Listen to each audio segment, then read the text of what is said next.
La fausse paix apparente de l'ère du spectacle intégré cache une guerre totale, celle du capital contre l'humain.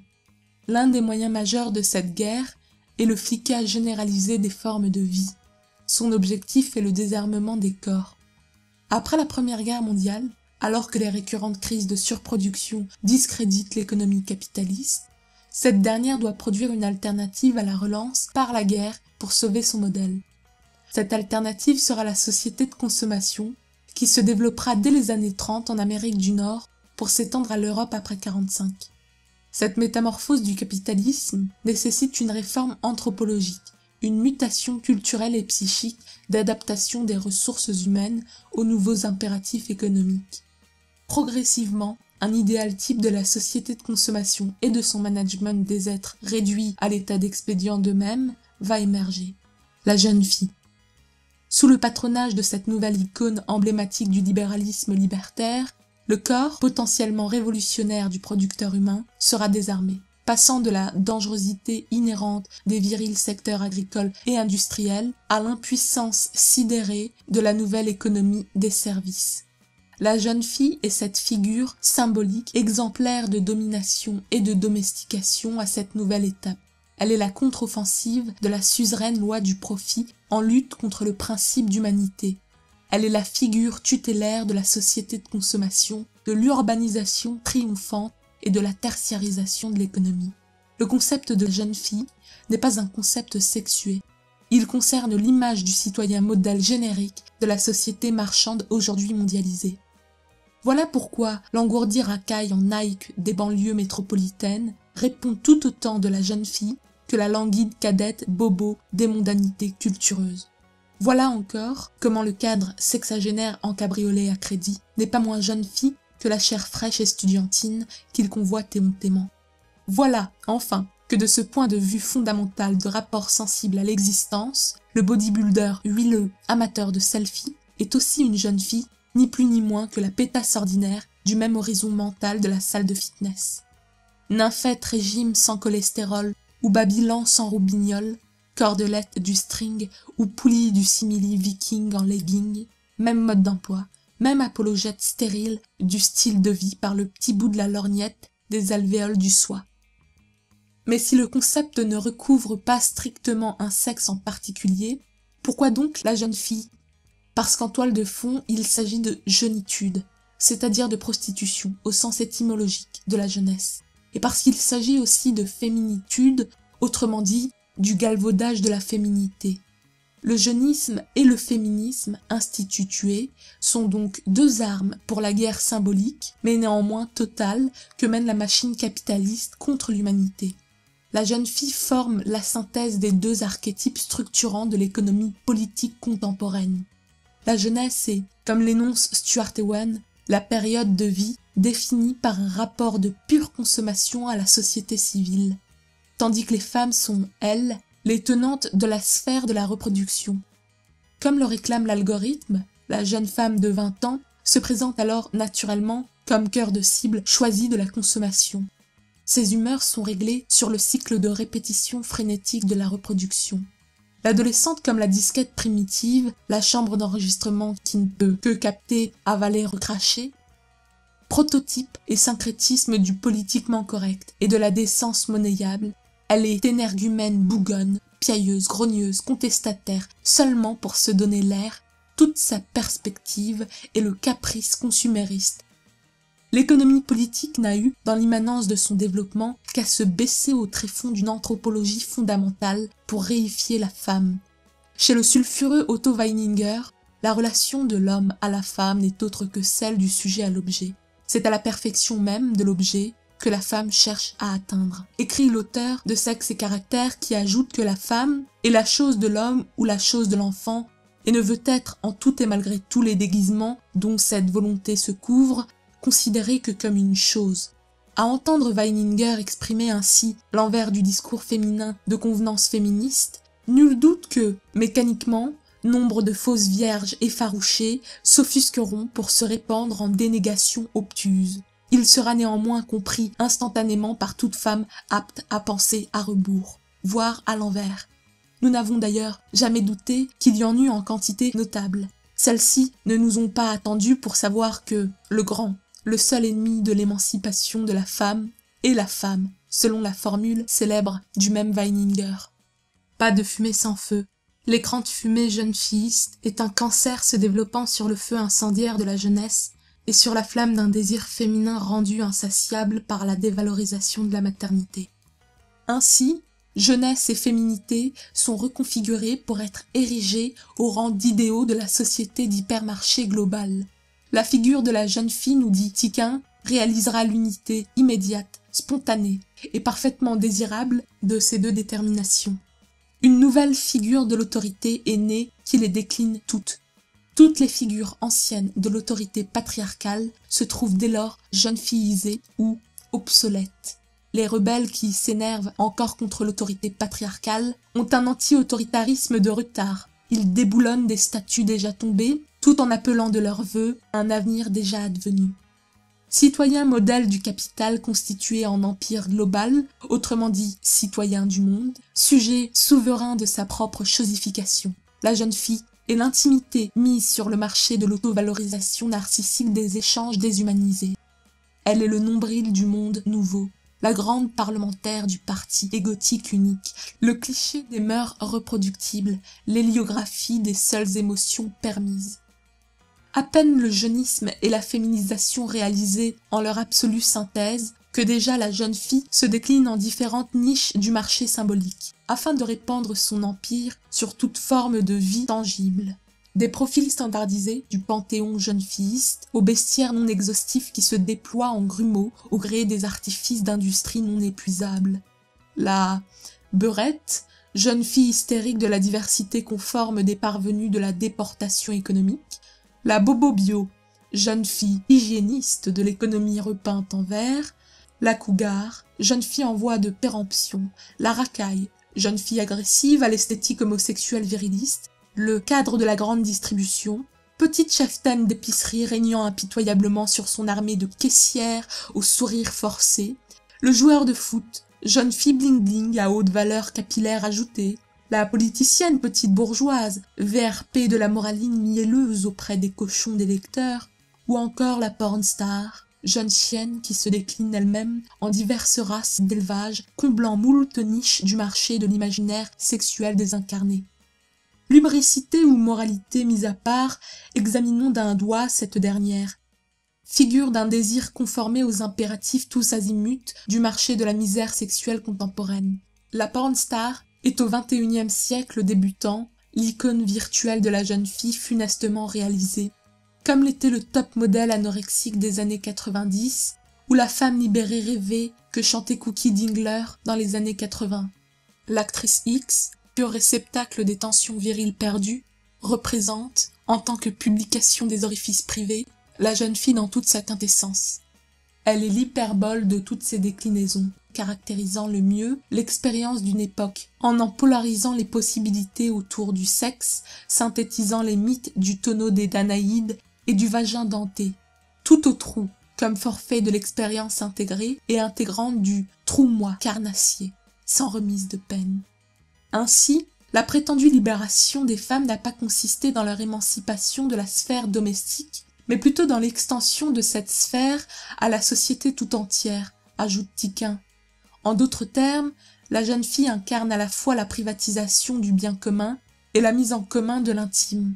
Elle est le visage de la domestication généralisée, l'idéal type de l'indistinction distinguée, l'aboutissement d'un processus régressif le plus souvent couronné d'un infantile sourire béat qui n'est que l'aveu de son bruyant mutisme. La jeune fille, d'abord comme modèle culturel à imposer ou symbole virtuel sanctifié, ensuite comme concrétisation d'une action portée par des individus charnels, et ce sinistre mouvement de neutralisation de la politique, au sens le plus large, en biopolitique. La politique cosmétique la plus restreinte, du ménage, de la manucure et de la soirée télé, celle encore d'un développement toujours personnel, sensationnel. La politique ramenée à sa condition d'auto-invalidation, son état de compost, la pure singularité en marge et déni de toute collectivité. Comme substance de transit de l'impérieuse nécessité des choses à se perpétuer par l'investissement de la totalité du champ de l'encore vivant, La jeune fille se pose donc à la fois comme résultat et projet du mode de production. C'est son paradigme en cavité par lequel tout doit entrer. À son esprit simplement surface impressionnable équivaut un corps uniquement pénétrable. Tout s'y perd, rien ne s'y crée, tout se conforme de tête et de frifri. Le bien commun, parti au WC privé et remisé par l'intime n'est en réalité ni commun ni confidentiel. Gardienne d'une collectivité éparpillée de ganaches isolées, la jeune fille sérielle, achevée, excipient de la raison des annonceurs, acte la vie apolitique, atomisée, dont la seule destination possible n'est que la reproduction du même mercantile et son cortège de névroses schizoïdes. Substantification d'une domestication qui ne lui dit pas son nom, papier carbone des évidentes émotions contre toutes les énigmatiques raisons. La jeune patiente pusillanime, agente quand elle ne se pense pas actrice, prend fatalement les lanternes des devoirs de l'authentique émancipation pour les vessies des fallacieux particularismes et pseudo-communautarismes de l'aveuglant modernisme. Elle troque l'indépendance née de la règle tutrice et formatrice pour l'identité automatique acquise sans consultation, médiation, méditation, son privilège pour son fardeau. C'est tout logiquement que l'éducation de la jeune fille, précise Tiquin, suit le mouvement inverse de toutes les autres formes d'éducation. La perfection immédiate innée de la jeunesse d'abord, puis les efforts pour se maintenir à la hauteur de cette nullité première, et finalement la débâcle devant l'impossibilité de revenir en deçà du temps. Caisson de résonance de cet avilissant commerce dont elle a intériorisé la propagation en son enfoncure. Elle ne peut en résoudre les contradictions. Devoirs et obligations prescrits deviennent des droits imprescriptibles et sans histoire, dénués de toute naturalité. Sa situation est celle d'un capital à gérer qui au bout du compte révèle son impossibilité foncière dans sa faillite inéluctable.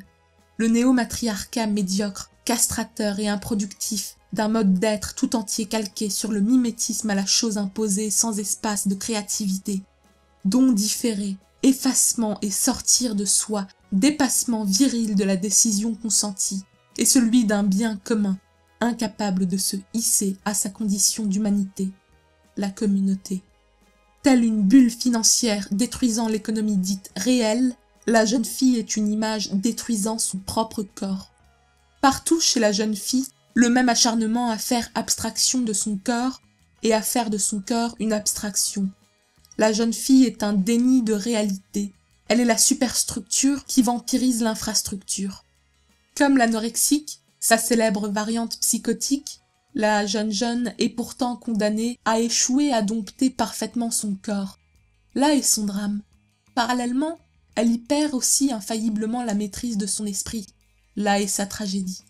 Incarnation du capital, nécromasse, elle est une impossibilité en marche. Monnaie vivante, hurlante, la jeune fille ne se rapporte qu'à elle-même en usage et réplique.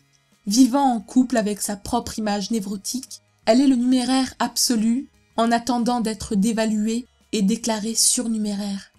Mission de reproduction liquéfiante, transmission d'incantations et de pulsions, elle est une auto-invalidation en devenir.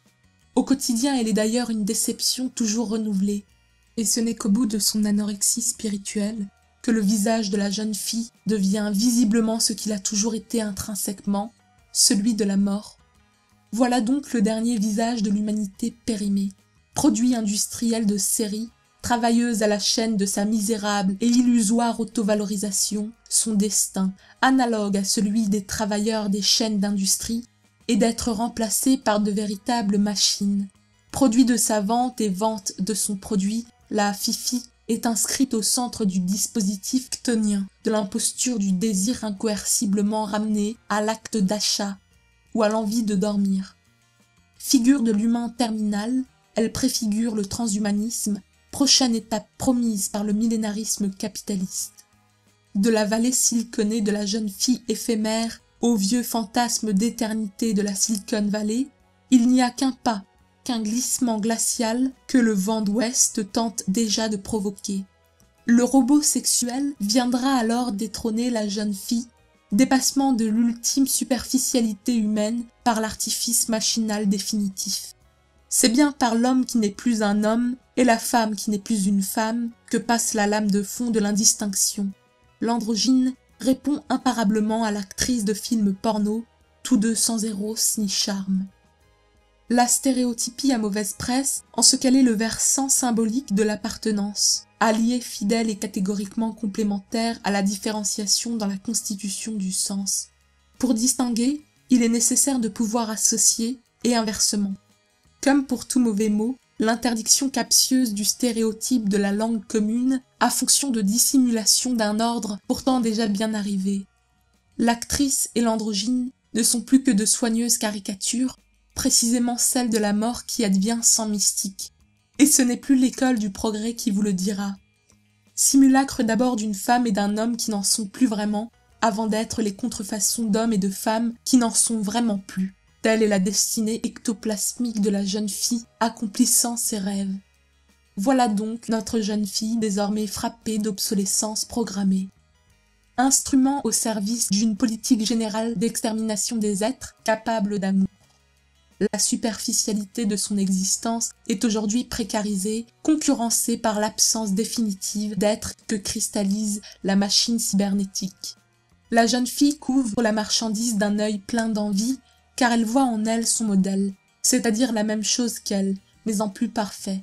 Ce qui lui reste d'humanité n'est pas seulement ce qui lui fait défaut sous le rapport de la perfection marchande, c'est aussi la cause de sa souffrance. C'est donc son humanité qu'il lui faut éradiquer. La chanteuse et le rappeur contemporain ne gémissent déjà plus qu'à travers le filtre métallique du vocodeur. Incapable d'amour et déclassée en deçà de la maternité, la jeune fille risque de ne jamais accoucher que de la machine. Et alors même qu'elle aura passé sa misérable existence à fuir l'ancienne condition maternelle, elle n'échappera pas au pire péril des femmes des temps passés, le trépas en couche. La guerre totale de notre époque est la plus virulente d'entre toutes. Elle procède d'un choc sans destinataire bien identifiable. Nous sommes sa dernière armée, mutique, asexuée, sa puissance douce. L'apparente paix sociale est le cache-sexe d'une société écran dont la veulerie, la fourberie est l'étalon commun. La violence de la société au phallus tombé, des désirs non différés, est indirecte, rentrée, refoulée, auto-administrée. Esprit mort et corps absent font le lit de l'indécence et de l'indifférence, l'Eldorado de la béance.